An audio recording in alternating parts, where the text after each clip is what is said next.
তবে আল্লাহকে পাবে। মুহাম্মদ সাল্লাল্লাহু আলাইহি সাল্লামের কাজ অনুযায়ী কাজ করবে তবে আল্লাহকে পাবে। কেন?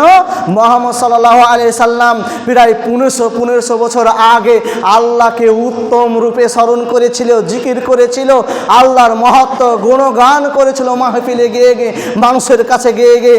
আজকে সেই মুহাম্মদ সাল্লাল্লাহু আলাইহি সাল্লামের কথা সকল মানুষের মুখে, বেধর্মী হোক ধর্মী হোক ছোট হোক বড় হোক, সকলের কাছে এই মুহাম্মদ সাল্লাল্লাহু আলাইহি সাল্লামের উত্তম একটি আখলাক দ্বারাই সেই মানুষ পরিচিত হয়ে আসছে। যতদিন এই দুনিয়া অবশিষ্ট থাকবে, এই দুনিয়া যতদিন টিকে থাকবে, ওই মুহাম্মদ সাল্লাল্লাহু আলাইহি সাল্লামের নাম এই পৃথিবী থেকে মুছে যাবে না, মিটে যাবে না। এই সম্মান কে দিয়েছিল? আল্লাহ রাব্বুল আলামিন। কেন? সে আল্লাহ রাব্বুল আলামিনের কথা অনুসরণ করেছিল, আল্লাহ রাব্বুল আলামিনের কথা অনুসরণ করেছিল, জিকির আজগার করেছিল। এর কারণে তিনার উচ্চতা মানের মর্যাদা বৃদ্ধি দিয়ে দুনিয়াতে শ্রেষ্ঠ নাম হিসাবে মুহাম্মদ সাল্লাল্লাহু আলাইহি সাল্লাম ঘোষিত করে দিয়েছেন। সম্মানিত মুসলিম সমাজ, আর আমরা মনে করছি যে আমরা বাস নামাজ পড়ছি, বাস এতটুকুই, আমাদের আর কোনো কর্ম নাই। আপনাকে জিকির করতে হবে। জিকির করার জন্য আল্লাহ রাব্বুল আলামিন এর জন্যই তো সূরা মুনাফিকের ভিতরে বলছেন, ইয়া আইয়ুহাল্লাযীনা আমানু লা তুলহিকুম আমওয়ালুকুম ওয়ালা আওলাদুকুম আন যিকরিল্লাহ ওয়া মান ইয়াফআল যালিকা ফাউলাইকা হুমুল খাসিরুন। দেখবেন যখন মৌলবীরা দান আদায় করতে আসে, দান চাইতে আসে, তখন এই আয়াতটা বেশি বেশি পড়ে। আল্লাহ রাব্বুল আলামিন বলছে, হে ঈমানদারগণেরা, তোমরা তোমাদের মাল ধন সম্পদ পেয়ে তোমরা আমাকে ভুলে যেও না, আমাকে ভুলে যেও না, মানে আমার জিকির আজগার করি না। এই নামাজও কিন্তু একটা জিকির। এই যে নামাজ, আমরা 5 ওয়াক্ত নামাজ পড়ছি, এটা একটা জিকির। আমরা একদম হাত তুলে আল্লাহু আকবার, আল্লাহ সবচেয়ে বড়, আল্লাহুম্মা বাঈদ বাইনি, এগুলো আল্লাহর গুণগান এবং মাগফিরাত, আলহামদুলিল্লাহি রাব্বিল আলামিন। এটা আল্লাহ তাসবিহ বায়ান করা আছে, আল্লাহর মহত্ব বায়ান করা আছে। মালিক ইয়াউমিদ্দিন, আল্লাহকে বলছি, হে আল্লাহ তুমি কি মালিক ইয়াউমিদ্দিন, ওই বিচার দিবসের মালিক। ইয়াকা না'বুদু ওয়া ইয়াকা নাস্তাঈন, হে আল্লাহ আমরা তোমারই ইবাদত করি এবং তোমারই কাছে সাহায্য প্রার্থনা করি। এগুলো হচ্ছে তাসবিহ বায়ান করা। সুবহানাল্লাহিল আযীম পড়ছি, সুবহান রাব্বিয়াল আলা, সুবহান রাব্বিয়াল আযীম, এগুলো হচ্ছে আল্লাহ তাসবিহ বায়ান করা। এগুলো তাসবিহ বায়ান করা। আমরা নামাজ পড়ি না তো কি করে আমরা তাসবিহ বায়ান করতে পারি? আর আমরা কিভাবে আমরা জানতে পারি? এর জন্য আল্লাহ রাব্বুল আলামিন রাসূল সাল্লাল্লাহু আলাইহি ওয়াসাল্লাম বলছেন যে তাসবিহ এমন একটি ইবাদত। আন আবি হুরায়রা রাদিয়াল্লাহু তাআলা আনহু বর্ণিত, তিনি বলেন, ক্বালা কালিমাতুন হাবিবাতান ইলা রহমান ওয়া খাফিফাতান আলাল লিসান, আর বলছে ওয়া সাকিলাতান আলাল মিজান। আল্লাহ রাব্বুল আলামিন বলছেন, আল্লাহ রাব্বুল আলামিন রাসূল সাল্লাল্লাহু আলাইহি ওয়াসাল্লাম বলছেন যে মান ক্বালা কালিমাতান হাবিবাতান ইলা রহমান, আল্লাহ রাব্বুল আলামিন বলছেন যে রহমানের একটি বর্ণনা হচ্ছে কি সুবহানাল্লাহি ওয়া বিহামদিহি সুবহানাল্লাহিল আযীম। এই সুবহানাল্লাহি ওয়া বিহামদিহি এবং সুবহানাল্লাহিল আযীম কেউ যদি পড়ে তাহলে তাকে মিজানে ওই পাল্লাটাকে ভারী করে দেওয়া হবে। মিজান মানে দাঁড়িপাল্লাটা ভারী হয়ে যাবে।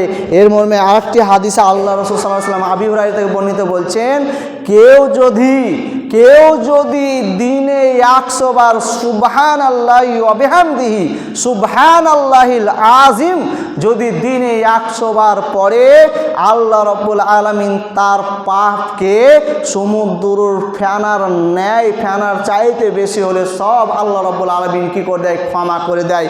এর মর্মে আরেকটি হাদিস আল্লাহ রাসূল সাল্লাল্লাহু আলাইহি ওয়াসাল্লাম বলছেন, নামাজ পড়ার পরে সুবহানাল্লাহ, আলহামদুলিল্লাহ, আল্লাহু আকবার কি করলেন? 33 বার করে। বা একটি হাদিসে এসেছে যে আল্লাহু আকবার 34 বার। কেউ যদি 33 বার পড়ে তো বলতে হবে লা ইলাহা ইল্লাল্লাহু ওয়াহদাহু লা শারীকা লাহু লা ইলাহা ইল্লাল্লাহু ওয়াহদাহু লা শারীকা লাহু লাহুল মুলকু ওয়া লাহুল হামদু ওয়া হুয়া আলা কুল্লি শাইইন কাদির। এই দোয়াটা পড়লে পারে এই তাসবিহ এবং এই দোয়াটার ফজিলতে আল্লাহ রাব্বুল আলামিন বলছে তার গুনাহ কি করা হয়ে যাবে? তার সমুদ্রের ফেনার নাই, আল্লাহ রাব্বুল আলামিন তার দোয়াকে কি করবে? পাপকে ক্ষমা করে দিবে।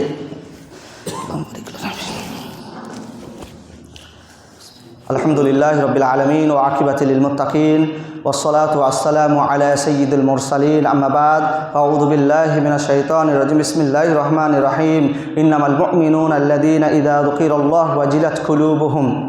আল্লাহ রাব্বুল আলামিন এখানে বলছেন যে ইন্নামাল মুমিনুনা আল্লাযীনা, মুমিনের বৈশিষ্ট্য, মুমিন ওরাই হবে মুমিন যখন কোনো কি আল্লাহর জিকির করবে, আল্লাহর জিকির যখন শ্রবণ করবে, আল্লাহর কথা যখন মনে করবে, তার হৃদয় কম্পিত হয়ে যাবে, কেঁপে যাবে, আর তাদের ঈমান বৃদ্ধি পেয়ে যাবে।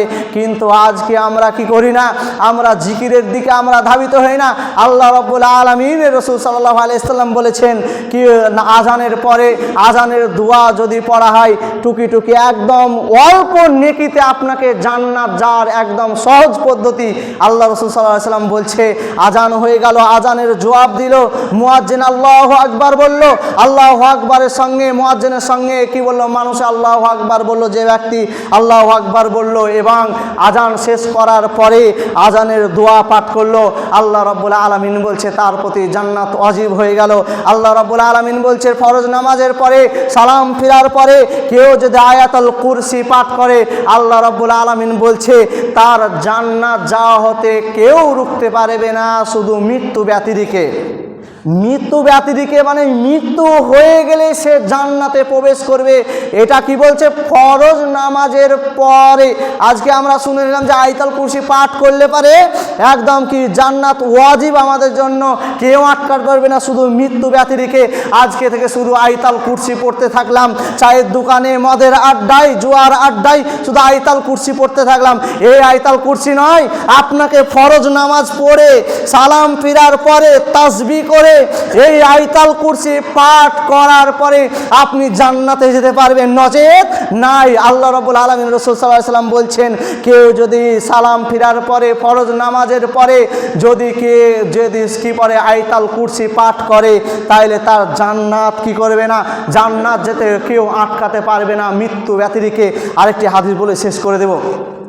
আরেকটি হাদিস আল্লাহ রাসূল সাল্লাল্লাহু আলাইহি সাল্লাম বলছে এইটি জান্নাত যাওয়ার সহজ মাধ্যম। ঘড়ির দিকে কেউ তাকায় না, জান্নাত যেমন টাইম নিব বলেন, একটু টাইম নিচ্ছি, যাই হোক পার হয়ে গেছে, ক্ষমা করবেন আমাকে।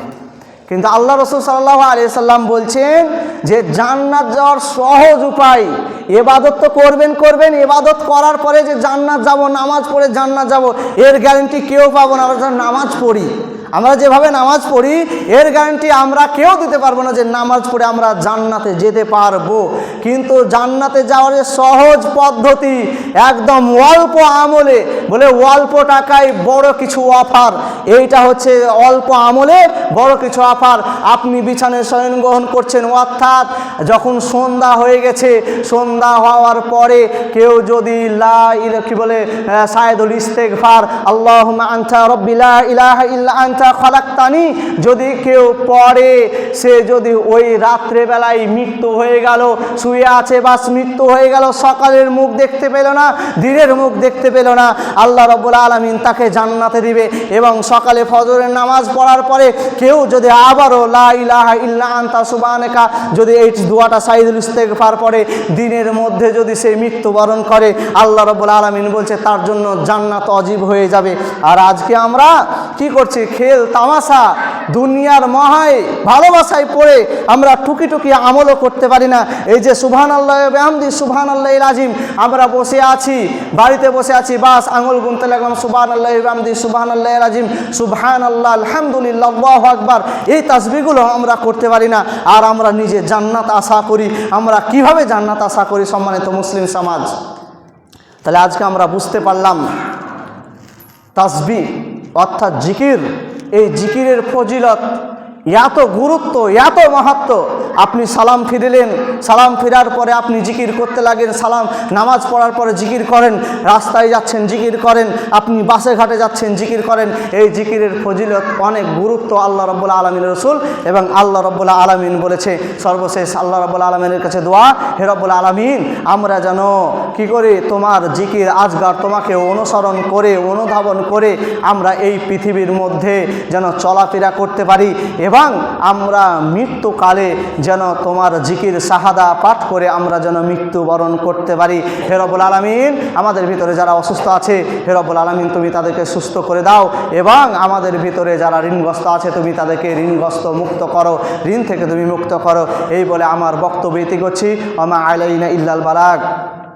يا أيها الذين آمنوا إذا نودي للصلاة من يوم الجمعة فسعوا إلى ذكر الله وذروا البيع ذلكم خير لكم إن كنتم تعلمون فإذا قضيت الصلاة فانتشروا في الأرض وابتغوا من فضل الله واذكروا الله كثيرا لعلكم تفلحون. السلام عليكم ورحمة الله.